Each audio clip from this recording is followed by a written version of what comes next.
Alors écoutez, l'activité d'Atlas Voyage a connu un rebond de 15% de son chiffre d'affaires par rapport à l'année dernière.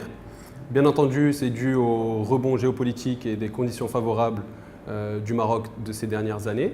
Mais aussi, nous constatons une progression constante des consommateurs et des voyageurs marocains à découvrir tout d'abord leur pays et de nouvelles destinations, étant donné que nous voyons 7% de croissance moyenne ces 5 dernières années sur le marché marocain.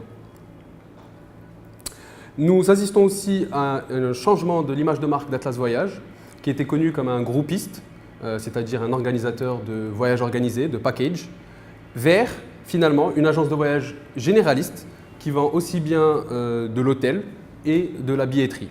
D'ailleurs, cette catégorie de produits a connu une croissance de 25%.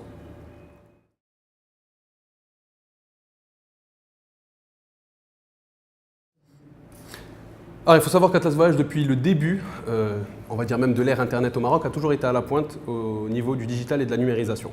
Mais ces dernières années, les choses sont en train de s'accélérer. Il y a d'ailleurs un adage qui dit petit à petit, puis tout à coup. Et en ce moment, nous sommes dans ce tout à coup où nous devons mettre le focus sur la digitalisation. Donc nous avons vraiment commencé en 2014. Mais je reviens sur votre point de support digital. On ne le considère pas, nous, comme un support digital, mais véritablement comme un écosystème. Ça englobe toutes les fonctions d'Atlas Voyage, aussi bien les ressources humaines que la comptabilité, la finance et bien entendu la création de produits et les ventes.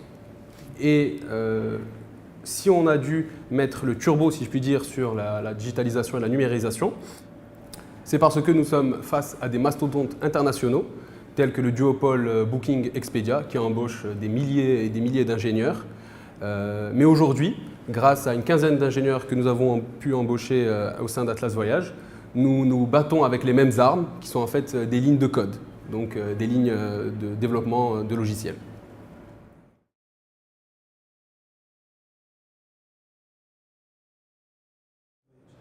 Alors, si aujourd'hui nous faisons cette entrevue, c'est pour annoncer aux consommateurs marocains la première Open API au Maroc.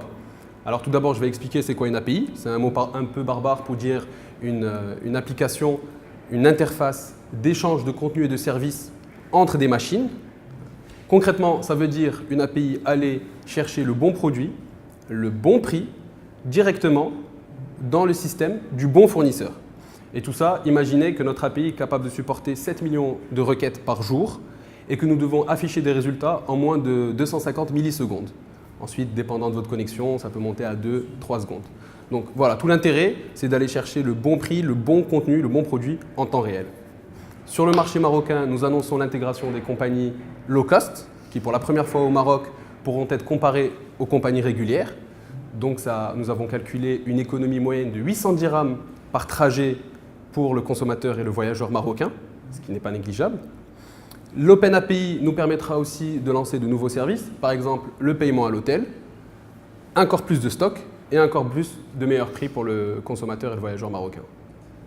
À côté du consommateur et du voyageur marocain, nous servons aussi les entreprises présentes au Maroc, aussi bien les petites et moyennes entreprises que les plus grandes entreprises et les multinationales. Nous allons leur offrir le Self-Booking Tool.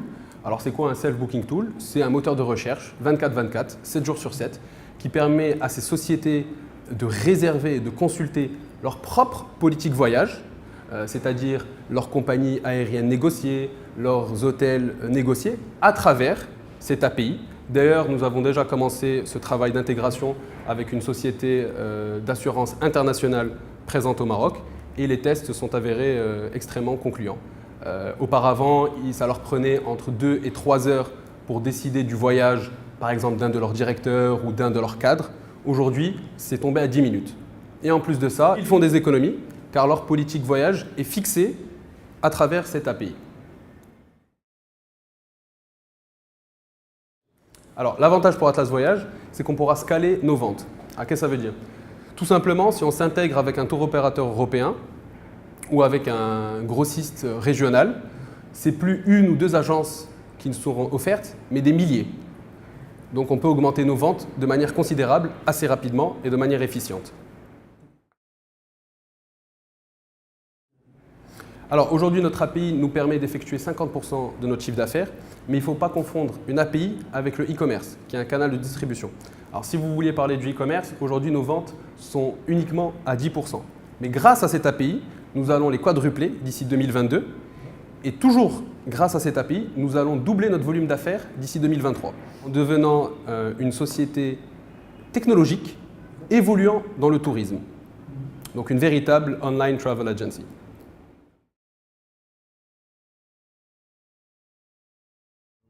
J'invite tous les abonnés Infomédiaire à consulter dès l'été 2018 nos sites internet pour voir nos nouvelles offres et services. Et je vous souhaite à tous un bon voyage.